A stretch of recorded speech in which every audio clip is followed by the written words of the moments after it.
We will be praying the English version. O most holy Trinity, as many times as I breathe, as many times as my heart beats, as many times as my blood pulsates through my body, so many thousand times do I want to glorify your mercy. I want to be completely transformed into your mercy and to be your living reflection, O Lord. May the greatest of all divine attributes, that of your unfathomable mercy, pass through my heart and soul to my neighbor. Help me that my ears may be merciful, so that I may give heed to my neighbor's needs and not be indifferent to their pains and moanings. Help me, O Lord, that my tongue may be merciful, so that I should never speak negatively of my neighbor, but have a word of comfort and forgiveness for all. Help of me, O Lord, that my eyes may be merciful, so that I may never suspect or judge from appearances, but look for what is beautiful in my neighbor's souls and come to their rescue. Help me, O Lord, that my hands may be merciful and filled with good deeds, so that I may do only good to my neighbors and take upon myself the more difficult and toilsome tasks. Help me that my feet may be merciful, so that I may hurry to assist my neighbor, overcoming my own fatigue and weariness. My true rest is in the service of my neighbor. Help me, O Lord, that my heart may be merciful, so that I myself may feel all the sufferings of my neighbor. I will refuse my heart to no one.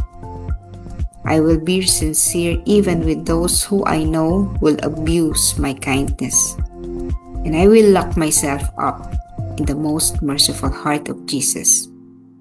I will bear my own suffering in silence. May your mercy, O Lord, rest upon me. You yourself command me to exercise the 3 degrees of mercy. The first, the act of mercy of whatever kind. The second, the word of mercy. If I cannot carry out a work of mercy, I will assist my words by my words. The third, prayer. If I cannot show mercy by deeds or words, I can always do so by prayer.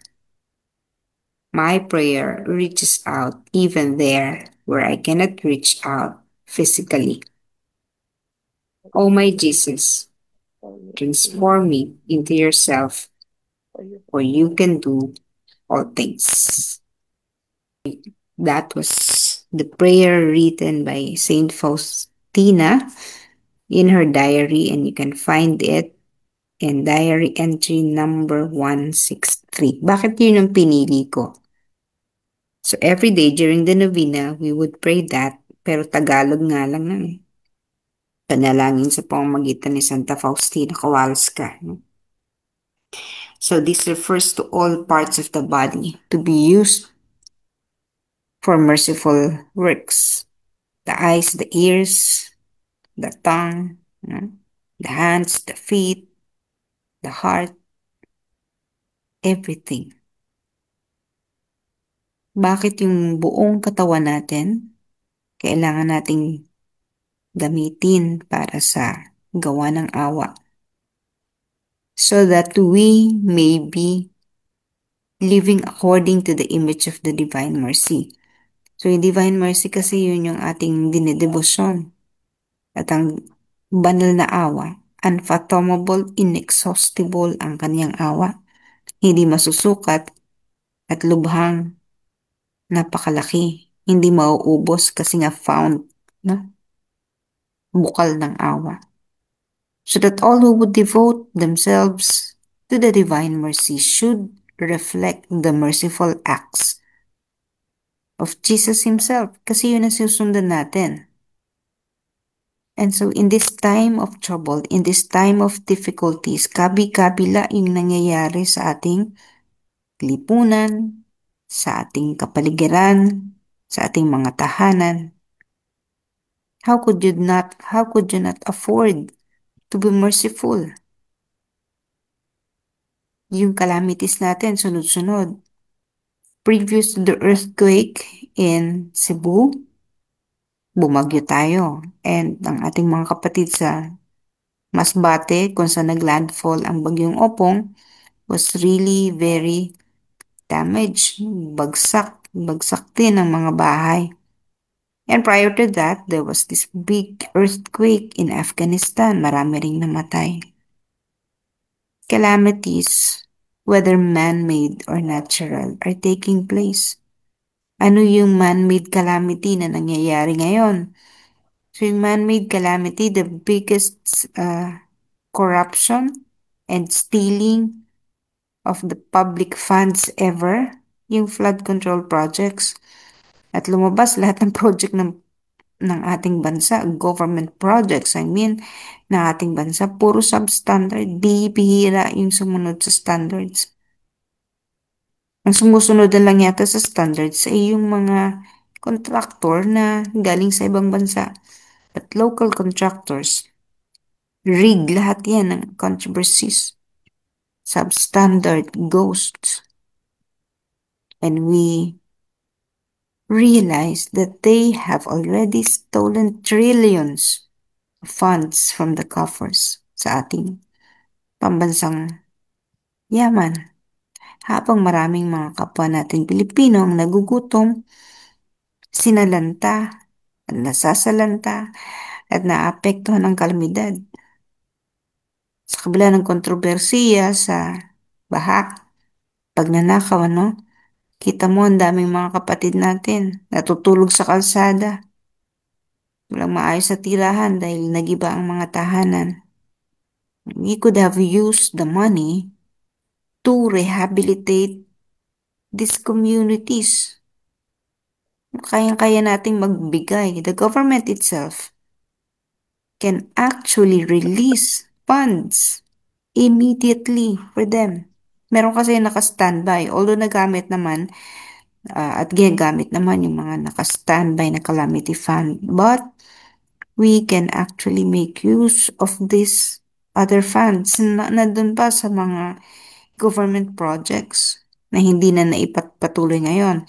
And we could also sequester right away immediately yung mga talagang malilinaw naman ng mga contractors, no? So, sa halip na i-freeze pa, maybe the government can already make use of these assets para sa rehabilitation ng mga kapatid natin. But we cannot always depend on the government. Hindi natin pwedeng sabihin na trabaho ng gobyerno ng DSWD ang mamahagi ng mga relief goods. Trabaho ng gobyerno sumaklolo, mag-rescue. Trabaho ng gobyerno ang ganito sa panahon ng calamity. Hindi natin pwedeng sabihin yan. Although they have a big role because of the taxes that each and every one of us are paying. We also have our own responsibility to help our brothers and sisters. Even if you are the poorest person on earth, wala kang pera. Sabi ni Faustina, no? There are 3 degrees of mercy. 1, acts of mercy. 2, words of mercy. At kung yung una at pangalawa daw hirap ka pa rin gawin, meron pang pangatlo na napakadali. Readily available, hindi ka gagastos at mararating ang kahit saang lugar na nais mong marating ng iyong panalangin. So your prayers can do many, many things. Kung yung sa tatlong yun, pumalyak pa rin, on the day of judgment, what do you think awaits you? Ano naghihintay sa'yo sa panahon ng hustisya? Kung maging ang pinakamadali na paraan ng pagtulong sa kapwa, hindi mo pa magawa. When we post on Facebook, makikita mo lahat, no? Prayer or Oratio Imperata for corruption, Oratio Imperata for calamity, for storm, ganun, ano? Kung yun man lang, hindi mo pa mabasa, i-scroll mo pa yung Facebook mo habang nag-scroll ka, nakita mo. Tapos, tinuloy mo na scrolling, ay, Oratio Imperata. Diretso. Ni hindi mo lang binasa, ni hindi ka malang naupo sa isang gilid at nanalangin, Lord, tulungan mo yung mga kapatid namin na ngayon ay sinasalanta ng bagyo. 'Di ba? Sarap ng tulog natin, 'di ba? We don't care. The next morning, magigising tayo. Makita mo sa balita, ito yung inabot ng mga kapatid natin. Nasalanta, walang bahay, namatayan. No? And this news remain news in you.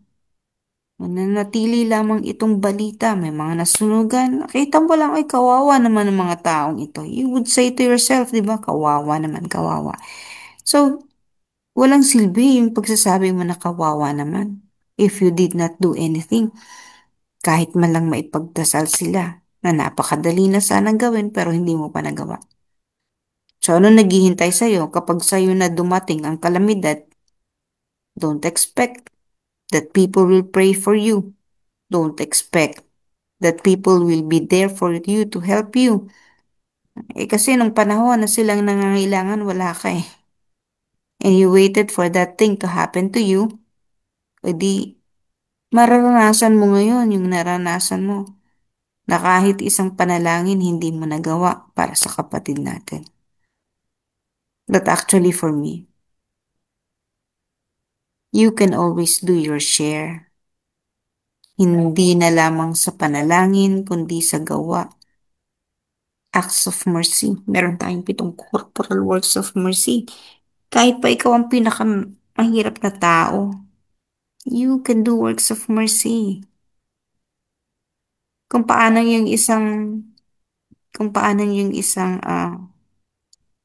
balo, the widow, nulog niya yung coin niya. Yun na yung last coin niya eh. Yun na yung kung anong meron siya. Hinulog niya to help. Nialay niya sa Panginoon. That is 100% of her life. So you also can do that. Kailangan ng anak ko ang panggatas. Kulang pa ang pambili ng gatas eh. Why don't you try? That's why there are many poor people because they do not trust the Lord. They fear na, they fear na pag nawalan sila, wala na, no? Nalagi silang salat. They forget about the treasures awaiting for them when we trust first the Lord. Napakahalaga muna na magtiwala tayo sa Panginoon sapagkat kung tayo magtitiwala sa Panginoon, we will never get hungry, thirsty, we will never experience all these difficulties in life because the Lord is the fountain of all goodness, all resources, and He can always provide. Kontrolado niya lahat. Pag-aari niya lahat sa mundong ito. How He could not provide each one of us. Kahit pa sangkaterba ang corrupt, we always deserve to have government officials who are corrupt because we ourselves allow these things to happen. Hinahayaan natin sila na magnakaw. Hayaan natin sila, nananahimik lang tayo. Ay, walang mangyayari dyan. Ganyan na talaga yan. If you have that mentality, de ganun nga yung mangyayari sa atin. But then even if you are the poorest people, the poorest person on earth, you can always do your share. If you only have 5 pesos left on your purse, release that 5 pesos. Donate this to any cause. I don't know if you have watched or heard that someone dun sa Cebu, no? 19 pesos. People were touched by that person's donation of 19 pesos. This is synonymous doon sa balo na binigay niya lahat. Maliit na bagay, 19 pesos. You can always give 19 pesos. But this person gave everything. Katulad ng isang balo na binigay naman niya lahat. Yung isang mayaman, nagbigay din, no? 10% maybe. And millions maybe yung katumbas ng 10%, no? Donated millions of pesos to the church. Pero walang silbi yun. Hindi naman kasi pag kinumpare mo, barya lang yun sa kanya. That's just 10% of everything that God has given him. That is why, do not fear. Huwag kayong matakot. Huwag niyong sasabihin na walang-wala rin ako eh. Paano ako magdo-donate? No. You can always share. And you can try it. Test yourself. No? How generous are you? How trusting are you to the Lord Jesus? Na iisipin mo na may this last money of mine be able to help all those people. Kasi, pag tiningnan mo, may bahay ka pa eh. May bubong ka pa. Habang nakahiga ka, nakikita mo may bubong ka pa. Pag umulan, may shelter ka pa. But these people, wala nang bubong. So kahit ikaw mahirap ka, may bubong pa. You can still do something. Di po ba? So do not ever have second thought in helping. You are expected to be merciful. Why? Why am I saying this? Because you are Divine Mercy devotees and you pray every morning the chaplet or sa buong araw nakakailang round ka ng Divine Mercy chaplet. Maybe 2, 3 times a day. And yet, you cannot spare something for these people. You cannot be merciful to these people who are in need. Emergency. Now na, immediately. Na nagsa-second thought ka pa. So that's why, when this thing happened, no, yung calamity natin ngayon, wala naman to sa plano natin, di ba? So meron na akong mga nakaset na mga schedule for today, the Feast of Saint Faustina, but I had to decide not to, uh, not to be there, to appear, no? To appear to that. Kasi alam to ng mga kapatid natin na meron akong isang, I was invited to talk to a group of young, to the group of young men and women, ng mga bata, kabataan, sa certain parish, naiset yun, hindi pa naman bumabagyo. But then the Lord called us, and the Lord gave us the opportunity to be there. Madali nga lang. You have to leave whatever you are doing. Drop it. No? Ibaba mo lahat ng hawak mo. Go there. Kaya nga ito yung pinili ko na Lord, turuan mo ako ng aking mga paa ay magmadali upang madaliin na maging mawain ang aking mga paa upang madaliin ko ang pagtulong sa aking kapwa. Magmamadali ka. Yung paa mo gagamitin mo to go there. So you must be ready. Ngayon ako ilang araw na akong nagko-call for donation. Alam niyo ba na I have how many friends in Facebook? Siguro around 2,000. How many connections I have because when I share the post sa mga iba't ibang mga pages and groups, no? So thousands pa rin yun. But how many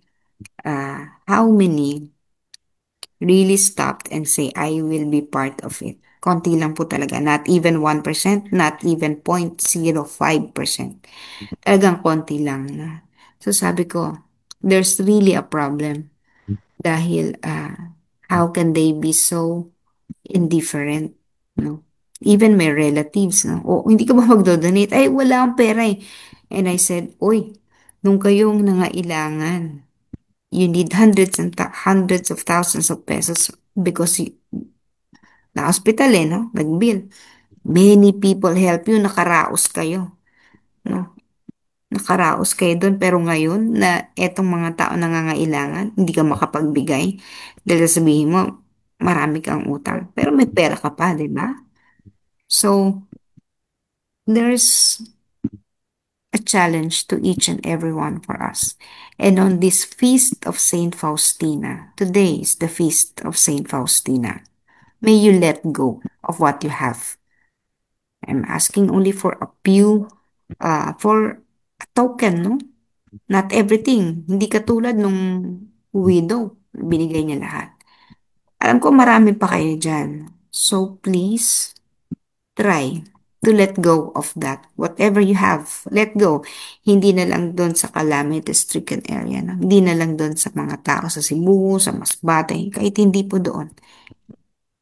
Exercise mercy today, the feast of Saint Faustina Kowalska. Otherwise, kung hindi natin kaya to, na mag-exercise ng mercy, eh, walang patutunguhan yung araw-araw po nating pagdarasal ng chaplet. Walang patutunguhan yung nakikinig ka nga ng every 3 a.m. sa Facebook. Facebook ka pero hindi mo kayang maging mawait sa kapwa. And, and on that day, the day of judgment, no? Meron kasi tayong individual judgment. On that day, sasabihin niya at itatanong niya ng Panginoon sa atin, anong ginawa mo noong mga panahon ito? But the Lord again is merciful. He would always give us a chance, no? Para bayaran yung ating mga pagkakamali at pagkakautang. Pero wag na nating paabutin doon sa panahon na tayo ay kailangan ng magpaalam sa mundo because we will pay at the next life. Wag na nating abutin yun.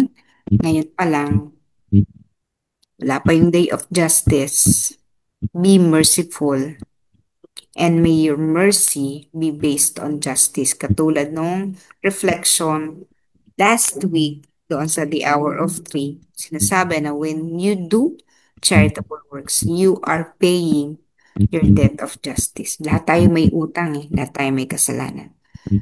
And being charitable allows us to compensate for all our utang, for all our debts na hindi na natin maalala.